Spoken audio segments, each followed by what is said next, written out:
और 31,000 के लिए हमने विज्ञप्ति की तैयारी कर ली है। एक दो दिन में प्रक्रिया पूरी होते ही मैं समझता हूं उसकी हम लोग विज्ञप्ति जारी करेंगे। जो आरटीई था उसके तहत जो 1 लाख की 12 में जो एनसीईआरटी सिलेबस था उसको परिवर्तन करने का काम राजस्थान की पूर्ववर्ती सरकार ने किया था, और जो कंट्रोवर्सी वहां पर बनी थी उसके बाद में सबसे पहले हमने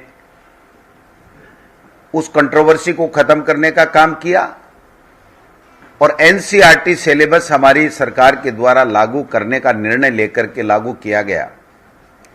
क्योंकि एनसीईआरटी सिलेबस पूरे देश में एक समान है, और पूरे देश में एक समान है तो बच्चों को कॉम्पिटिटिव एग्जाम में पढ़ना और उनकी सफलता अर्जित करने के लिए एनसीईआरटी सिलेबस बहुत जरूरी था, जिसको हमारी सरकार ने लागू किया। 26,000 के लगभग 3rd ग्रेड के टीचर थे जो कोर्ट में अटके हुए थे, उनकी काउंसलिंग हो गई, लेकिन वो धरातल के ऊपर स्कूलों में बच्चों को पढ़ाने के लिए नहीं आ सके। उन 26,000 3rd ग्रेड के टीचर्स को हमने कोर्ट से बाहर निकाला और उनको कोर्ट से बाहर निकाल करके और उनको विद्यालयों में नियुक्ति देने का काम किया। पहली साल में 1581 करोड़ रुपए इंफ्रास्ट्रक्चर के लिए, लैब्स के लिए, पुस्तकालय के लिए, फर्नीचर के लिए, इनके लिए पहले बजट में ला करके वहां पर हर स्कूल में कक्षा कक्ष, प्रधानाध्यापक कक्ष, लैब आदि बनाने का काम शुरुआत किया गया। प्रथम वर्ष में 50 स्कूलें नई और 1210 स्कूलें क्रमोन्नत करने का निर्णय बजट में लेकर के उसके ऊपर काम शुरुआत की गई। और आपने देखा होगा कि इतने नवाचार शिक्षा विभाग में किए गए, बस्ते का बोझ कम किया गया, बाल सभाएं की गई, एनुअल फंक्शन किए गए, खेल के अंदर हमने ज्यादा से ज्यादा इंफ्रास्ट्रक्चर डेवलप करने का काम किया, बच्चों को प्रोत्साहन दिया, चाहे वो स्टेट ओपन के माध्यम से एग्जाम्स दे रहे हों, चाहे बोर्ड के माध्यम से एग्जाम दे रहे हों, समय पे उनकी एग्जाम्स करवाई। कोरोना काल में जिस प्रकार की परिस्थितियां बनी, लेकिन चाहे स्माइल प्रोजेक्ट हो, दूरदर्शन हो, रेडियो हो, हवा महल हो, ई कक्षा प्रोजेक्ट हो, इन सब के माध्यम से घर बैठे बैठे उन बच्चों को शिक्षित करने का काम किया। कोरोना काल में 10वीं और 12वीं की जो एग्जाम्स बीच में रह गई थी, उन एग्जाम्स को भी हमने पूरी कराई और नीट जेई में जो बच्चे सक्सेस होने थे उनको अपने भविष्य को आगे निर्माण करने में मदद मिली।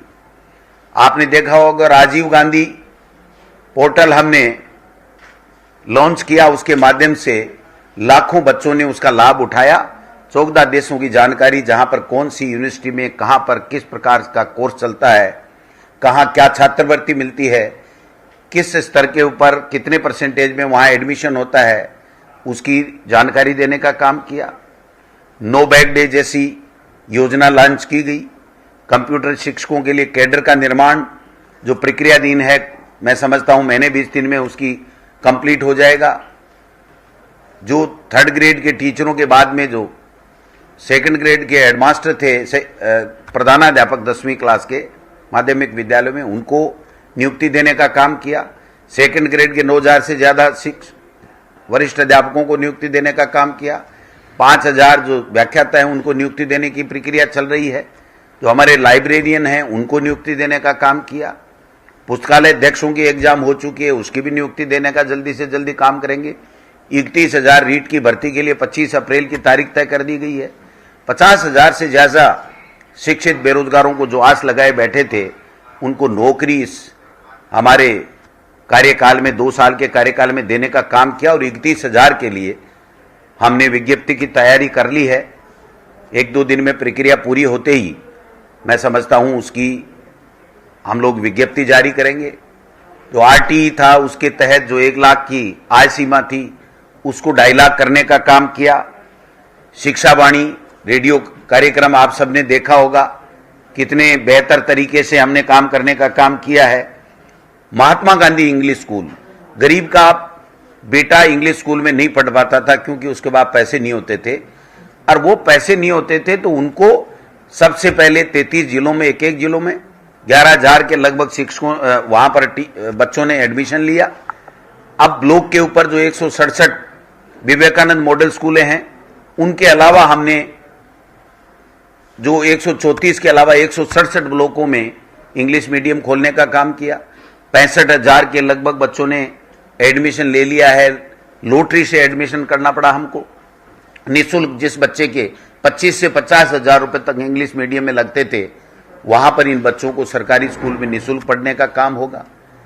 किसी भी क्षेत्र में आप देख लीजिए, चाहे इंफ्रास्ट्रक्चर का हो, क्वालिटी एजुकेशन की बात हो, प्री बोर्ड परीक्षाएं कराई गई।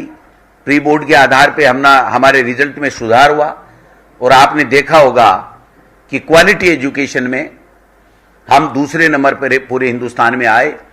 बाल मेले आयोजित किए गए, साइंस मेला आयोजित किया गया। मैं कहूं तो कोई अतिशयोक्ति नहीं कि हिंदुस्तान में पहला स्टेट है जहां पर इतने नवाचार हुए। शैक्षिक कैलेंडर बिगाड़ दिया था, उसको ठीक करने का काम किया।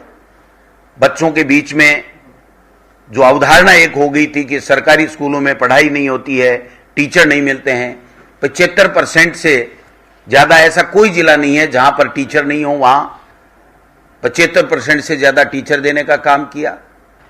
सारी की सारी ऐसी व्यवस्थाएं करने का काम किया कि आज इंग्लिश मीडियम भी हम सरकारी स्कूल में, और मुख्यमंत्री जी ने कहा है कि आगे आने वाले समय में जहां भी अगर कोई नीचे से विद्यालय प्रबंध समिति ये कहती है कि हमको इंग्लिश मीडियम में 1 से कक्षा 5 या 1 से 8 में पढ़ाने की हम पढ़ाएंगे, तो वहां पर हम परमिशन दें।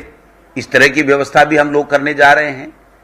तो जो शिक्षकों की समस्या थी, शैक्षिक कैलेंडर बिगड़ गया था, उसको ठीक किया। उनको ऑनलाइन प्रशिक्षण दिया गया।